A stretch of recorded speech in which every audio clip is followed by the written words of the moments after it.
Okay, we're gonna try this. Take Part 2. Hello, it's Friday, 3 o'clock Friday, or 3:04. We did actually try to start at 3, but then the internet decided it was, I don't know, starting the weekend early, I guess. Right. So it's like, wah, wah, wah. I'm Susanna, the date maven, and it's Flirty Friday. I hope you've had a fantabulous flirty week and are ready for the weekend. We are shooting the show today from We Escape, which I just really love the sign back here behind us, by the way. And I'm joined today by Lene and Matt, who are the face of We Escape. And so if you've been watching the show, you know that sometimes we try to involve Wichita, Kansas area businesses to sort of feature them a little bit, particularly if they have some kind of product or service that would be of interest to single individuals who are dating and forming friendships and forming relationships. So I thought this would be great because, I mean, how better to kind of keep some mystery and intrigue in your relationship, even if it's just early stage dating. Absolutely. Than with an escape room experience. So do you have some couples who stop by from time? I know you kind of focus on corporate team building work, but do you have couples who come in? Actually, quite often. We have couples who come as a group, but we also have couples that just come and do it together. Last week I had a couple celebrating an anniversary. Aww. It was a cute story. Each year they pick what they're going to do on the anniversary. They switch who does it, and so that was his surprise for her to come to the escape room. I've got a call yesterday from the best man out of Ohio or Iowa who's planning a bachelor party here. And recently we've had a proposal. Okay, I want to hear more about this. So much fun. I love creative, outside the box proposals. And you know, sometimes people are posting these on YouTube and then they go viral. So how did this go down? Like, it probably took some planning, right? It sure did. It took us a month or two. I can't even remember for sure. Him and I communicating. Most of his family was in Kansas City. Actually, I think he was even in Kansas City because he had to send me some stuff. So we communicated very diffican't at times because sometimes she was there. So hard I got to keep a it lot a of secret. cryptic messages. Can't talk right now. And we actually told them that we were shooting a promotional video. So we got to shoot them a video. We hired for him a professional videographer, photographer who was here and also sent them pictures and.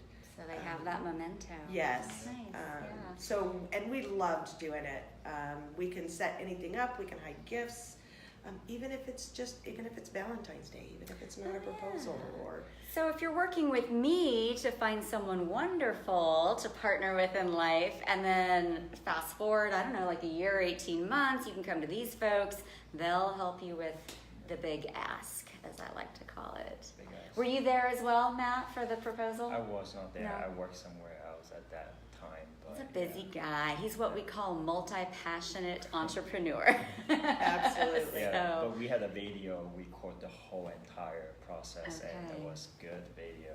All right. And the couple get to keep that forever as a good memory. Yeah, they can show their offspring someday. But you don't have to think 12 months, 18 months ahead of time. You know, if you're new Yeah, to dating, yeah. this is a good way to have fun together, learn how to kind of communicate and how you can work together. And it's a safe place. Right. So And it's active without being overly physical. And I know you were talking a little bit about, so off camera, Lene and I were talking a little bit about dating challenges at a certain age. And you know, sometimes there are things that are like, that just doesn't sound very inviting to do because of some kind of physical restriction. And so do you want to say a little bit more about that? Like how has dating changed in your experience, and what are some of the obstacles that you've observed, and maybe some good advice for any gentleman who might be watching who's thinking, oh, she looks kind of cute. Oh, thanks. Well, for me, I've slowed down a little bit, and that's due to many things in my life. So I don't go rock climbing. I don't spend a lot of time out in the heat in the summer. And sometimes at my my age, if you meet a man at my age, they're still wanting to do some of those, we can go fishing in the shade or at 5 a.m. or at midnight, but let's just not do it at moonlight noon. fishing. That actually sounds really romantic. Right? So that's kind of some of the challenges that I face right now. So if you're watching and that speaks to you at all, we'd love to hear from you. As always, we want your feedback throughout this show, or if you have a question for any of us, for Matt, Lene, or myself, please feel free. I think we have producer Chrissy kind of watching some questions over there so she can flag us. Anything you want to add about how long have you been here with We Escape? About a year. About a year, okay. A little bit more than a year. Yeah. And so far, how's it going? It's been going pretty well. Growing, okay. Yeah, it's been growing. We are trying different things, and we're learning new things. And I think we're going to be able to give away a couple of passes. Is yes. that right? So yes, okay. We would love to have a new couple come in who contacts Susanna. Yeah, so here's what we want to ask you to do. Send us a question in the comments, and each time you submit a question for us, your name will be entered into a random drawing, and after the show we'll make that drawing and then get in touch with the winner so that you can come check out We Escape yourself. Sound like a plan? Absolutely. All right, okay. Anything else you wanted to add about the business before we kind of shift and talk about dating? Oh, put us on the spot. I know. Okay. Well, so one of the things, so each week I do try to kind of tackle a topic. It might be a topic that a client has brought to me that's been giving them some anxiety, or it might be that like several conversations with friends, or maybe I've seen like a blog or an article on the internet and it kind of brought it into my awareness. I was talking with someone, I'm just going to use her first name, Ashley. She is 38. A really amazing single woman, and she had been getting a lot of different advice from the internet, from her friends, from her therapist, from her cousin, from her hairdresser. So all these different places, which is often what happens with women. I don't know about men as much, but like there's usually this whole tribe of people that wants to weigh in. And so she was having zero success at actually applying and integrating all this advice, because oftentimes it was contradictory, sometimes it was a little judgy, sometimes it was coming from people who were maybe married or partnered and had been out of the dating scene for so long. She felt like, I don't really know if they know what they're talking about. And part of the problem too that she had was just non-existent free time. And dating can be very time consuming, especially if a person is on multiple apps or online platforms, or they're going places and doing things. So she had all this like smattering of advice, none of which was really sticking. A real just non-availability of free time. And she was really just kind of, I don't know, at the end of her rope, I guess. So, it can be lonely, it can be isolating, it can be frustrating. And so it's for people like Ashley that I kind of developed a 10-point program, and it's called Raise Your DIQ. You want to guess what DIQ stands for? Dating something. Your dating IQ, right? Your dating intelligence quotient. I was trying to figure. Okay. All right, so there's like emotional intelligence, there's intelligence, so your DIQ, because smart dating is, I believe, more successful dating. And so I brought some reminders for myself here, because I thought it might be helpful for people who've either never worked with a coach or a dating coach or a matchmaker to kind of walk through the process of this DIQ program, just real brief, really going to give the highlights. I'm not going to go into depth, but the first step in the process is to ask yourself, what is my vision for my romantic journey? Now, I know that sounds very lofty and woo-woo, but what is your vision? And I want you to kind of think in terms of really visualizing. Not, we are visual creatures, right? Like YouTube is the #2 search engine in the world, and it's, oh my god. Anyway, right. So we do tend to be more inspired and more motivated and more activated by that which is visual. So there's kind of two parts to this part of the exercise that I do with my clients. And the first is to create a brand board for yourself. You are the brand. We're marketing you. So what are you about? Who are you? What are the pictures and the words and the symbols, all the images that represent who you are and what you bring to someone else, to a partner. And then the second part is a good old just vision board exercise of what does your significant other look like, sound like, walk like, talk like, what do they wear, what do they do for work, what do they do for fun, and then what does your ideal relationship with them look like. So that's your vision board. And then the second step of your journey is to kind of accept for yourself the challenge of what I call dating development. There are a lot of people who believe, incorrectly I think, this ought to be easy. It ought to just be something I naturally and instinctively know how to do, and I shouldn't really, like, I'm totally an awesome person. I shouldn't require any additional cultivation or influence. And you know, I understand that sometimes people can kind of fall into that mindset almost as like a protective mechanism, or maybe like a defense mechanism. Like if I don't commit myself to the development, then I never really have to push myself, and I never really have to fail or face rejection. But as entrepreneurs, we know you get absolutely nowhere doing that, right? You constantly grow. You constantly have to grow. Absolutely. Yeah, grow or die. So if you're not meeting the right people in the right places at the right times, your phone is not going to buzz. Same with like business networking and that kind of thing. Your social circle is not going to grow. And I've always been an advocate of having kind of a tribe.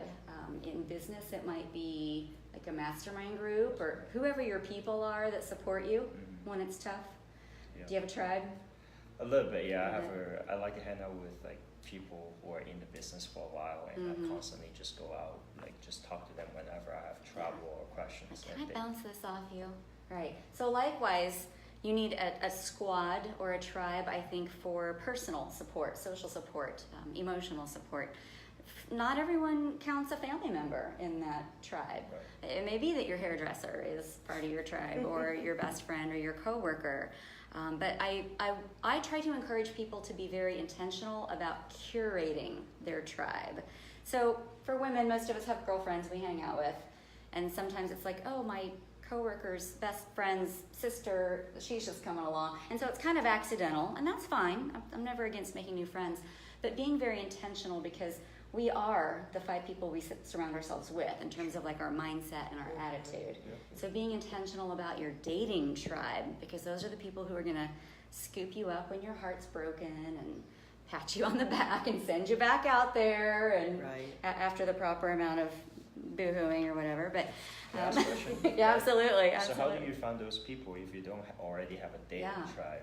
I actually have some great strategies to help people make those new friends and try to sort of grow their social circle. But you know, the internet is just one of the best little tools that you can use. Take any activity or interest that you have. Like, do you have a hobby or anything? Yep, I play volleyball. Okay, so volleyball, I don't know. Put volleyball in that search field, plus group, plus then your city, okay? See what comes up. Maybe something comes up, maybe nothing comes up, maybe it shows you something for Wichita Falls, Texas. Who knows? I mean, that's sometimes how the search goes. But you just start there, and you keep doing those kinds of things. And you start asking people. You like look on Facebook, and you say, who is the most socially active friend I have on Facebook? That person, I bet they would know where I could meet XYZ type of people. So they're the people who are already kind of doing it well, right? Like same with your entrepreneur friends, that they're 3 steps farther along maybe than you are. You're looking for the people who are already kind of moving and shaking and mixing, and you know, they're like really invested in the social scene and in the community. Those are the people you're going to ask, like, hey, do you know where I can go play checkers on a Sunday afternoon? Because I just freaking love checkers. I actually really do love checkers, if anyone wants to play. All right.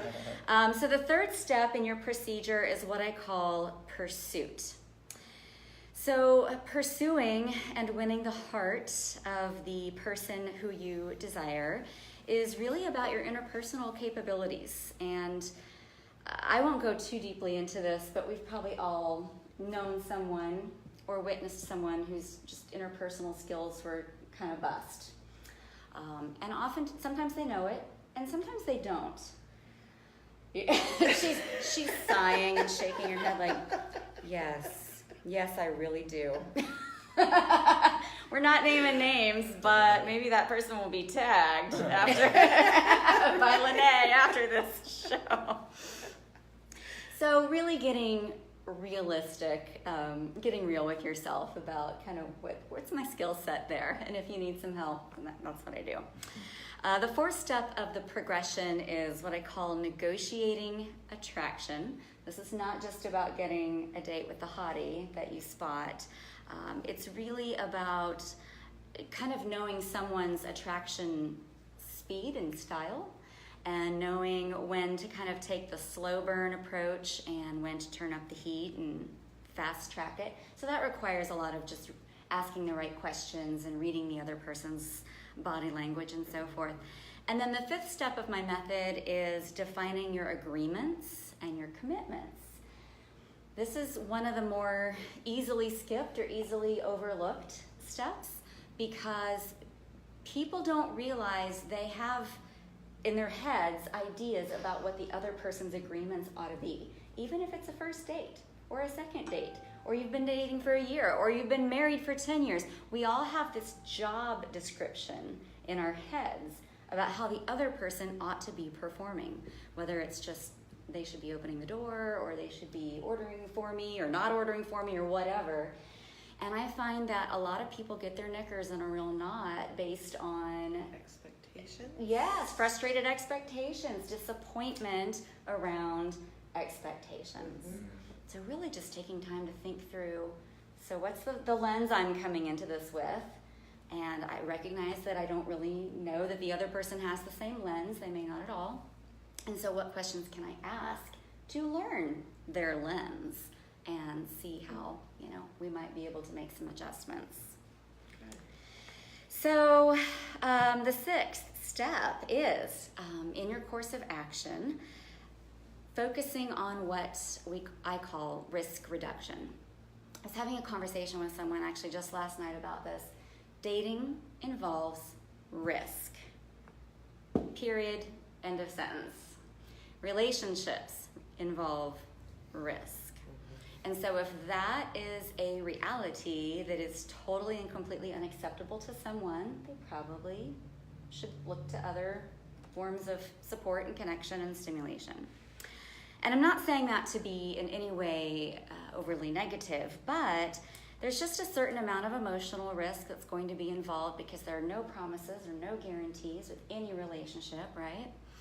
And so the happy medium that kind of has to be brokered is, how do I keep my heart open enough, open without being foolish or naive or being taken advantage of?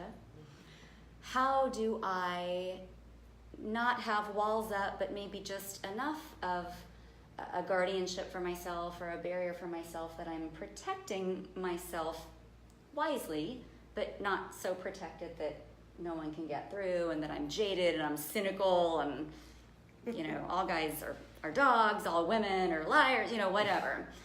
Because we all know someone who probably falls into one of those extremes as well. So, and that can be really tricky. I think sort of the older we get and the more we accumulate experience, then sometimes we have all those protective mechanisms. They build up after a while. Yeah, yes, yeah. We practice exactly. them. Yeah. So that's the balance, and that's my sixth step. And then my seventh step in this adventure is, I kind of hate to use this word. I'm gonna go ahead and use it, and then I'm gonna backpedal off of it. Understanding your competition.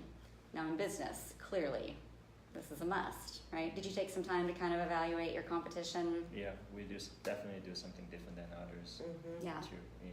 Yeah. You have to distinguish yourself, yeah. Exactly. So this is the marketing model of the date coaching program. That's a lot of work. I know.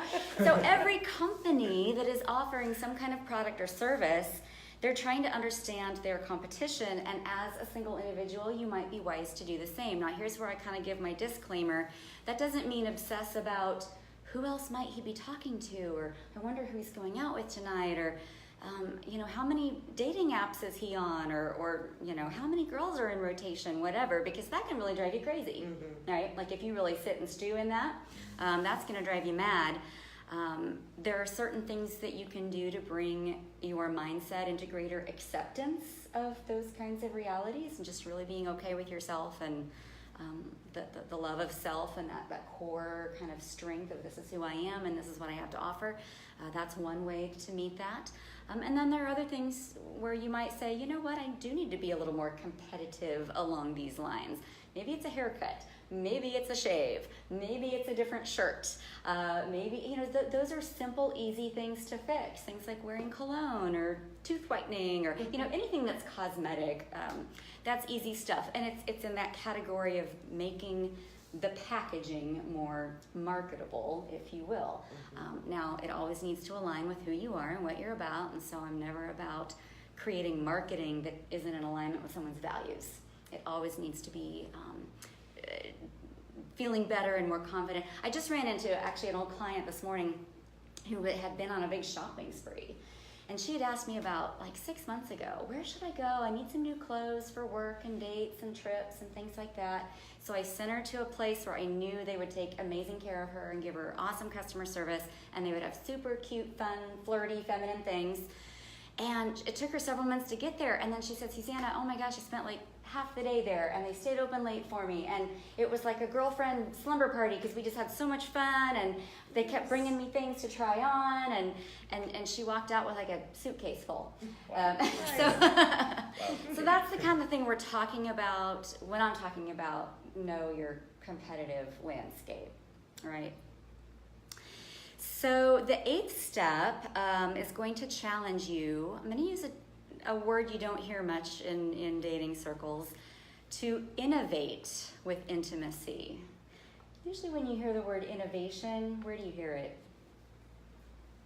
Like inventing something. Yeah, a job. Inventing technology product, maybe, or something you would manufacture. Right. So I know I'm kind of using it a little bit out of its normal scope. It's getting thrown a lot around in entrepreneurial circles. Yeah. But I'm actually using it here very intentionally because I think that it conveys a sense of fresh, new revelation. And so when you use the word innovation, what I'm trying to suggest to people is stagnation is the enemy of good, long relationships. Stagnation is, I mean, how many people do we know that it's not that the partner's so bad, it's just that I'm kind of bored with them, or we've been doing the same thing, eating at the same restaurant every Friday night for the past 30 years. Yes. Yeah. Mm-hmm. So mixing it up, novelty. Add an escape room. Add an escape room. I love this chick. Variety is the spice of life. So couples who are going to innovate, they are going to outperform in terms of longevity and happiness other couples or couples who avoid that. I'm a believer in continual and never-ending improvement, right? Can I? And if you are challenging yourself and continually thinking about how you can enhance the relationship, then you're not going to need me. And then the 9th step is diversify your efforts. So when I work with a client, we look at what's working already that they're doing, and then we look at what is not working. And I'll suggest some tweaks that they can make just to make little shifts in terms of lifestyle or attitude or belief or things like that. And then again, we want to look at the strategies that are already in place and say, how can you make those even richer and cast a wider net. And then the 10th step of the journey, and I think this is the one that definitely is the right one to conclude on, and it's being values-centered. And everyone is going to have a different set of values. In any kind of coaching I do, we are building on your core values. I'm not looking to necessarily remodel that with someone unless they are feeling unaligned.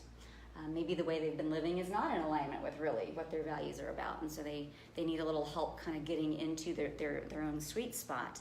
I'm not about hijacking anyone's personality or value system. I am about respecting the integrity of personal authenticity. So we're going to always kind of be coming back to that values check throughout any kind of coaching program I do.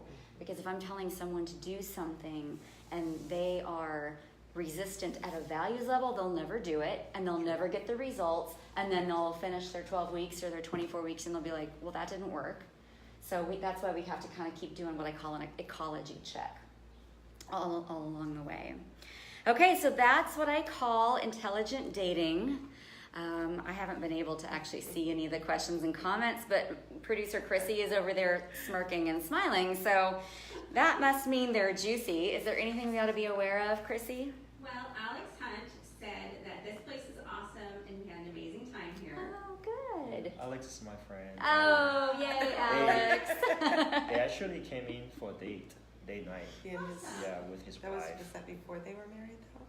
That was before. I don't remember. Yeah, Alex, they haven't been married quite a year yet because you catered Right, that yes. wedding. Okay. They came in for a date night. Yeah, can we tell viewers your other identity? I own a food truck. It's called Lolo's Crepes. We do catering. We have been in business for 2 years, so yeah. We could even set up a catering in here and do Oh. a explicit date night if you wanted to. Crepes and Have it. Escape. So I love it. it's a Yeah, thought. and you can bring some wine over. And Now he's talking my language. Yes. Yeah. crepes and wine goes really well together. So Matt's crepes are delicious if you have not had them. Where's your food truck going to be this weekend?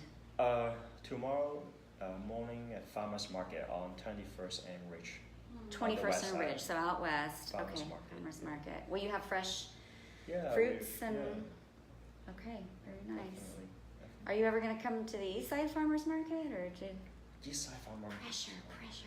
I don't know where at. I think. Well, okay, we'll talk about that Okay, off we camera will. just in case. 21st Yeah. and Okay. So, any other questions or comments? Yeah, Mike Rivera said he loves the idea of visualizing what you want in a partner, and it seems like a pretty critical step that's easy to overlook. I mean, yeah, he's right. Thank you, Mike. And David Sandoval says, hey, I know that guy. Who? He's like, I don't know you. Hey, Yes. David. It's always good when you're like, hi, Mom. But you know what? My mom Right. doesn't watch, so. My mom doesn't either. So I'm okay there. You can send the link Yes, later. I You're did like, if share it it on works my out page, really so- well, yeah. Any other comments? Oh, Sweet Pea Love Machine. Oh, We can bring that, or if Oh. you want tacos, David's willing to cater some tacos for your date night too. Yes. Sweet Peas Love Machine. I Oh. just had a fried taco from them the other night, and it was pretty good. Mm-hmm. Mm. All right. Well, if there are no other comments, I just want to thank you both, Matt and Lene, for allowing us to kind of crash your business Thank you for doing for a so. little. I do have a question. Yes. Are they going to be open to continue to ask questions for, say, the next 24 hours to try and win the pass for two? We could do that. Yeah. You Yes. wanna? When do you want to close it off? Like, just for the next day? Yeah, I don't want to stretch you guys out Yeah, too long either. That's but fine. If you do have questions that are of a public nature, go ahead and post them even after the show. If you have questions that are more of a private nature, you can email those to me at Susanna@thedatemaven.com. It's SUZANNA @thedatemaven.com. What's the best way for them to get a hold of you if they want to do something special? We escape Wichita, note the spelling, Mm-hmm. at gmail.com or 316-302-5168. Awesome. Anything else they should know about hours, contact, anything like that? If you don't see an hour that works for you, give me a call. I'll do my best to work with you. Otherwise, check out our website, weescapewichita.com. By the way, you did a lovely job. Thank you. She was a little nervous, so you did good too, but you didn't look as nervous. Thank you so much for watching. If you would like invitations to special events for singles and tips and trends about what's going on in the wider dating world, online dating, offline dating, and so forth, you probably want to go to thedatemaven.com and just get signed up for the blog feed there. It's free. I never sell your information, and that's the way to kind of go deeper in the conversation. Thanks so much for watching. Have a wonderful rest of your Flirty Friday, and we'll see you next Friday at 3 o'clock. Mwah!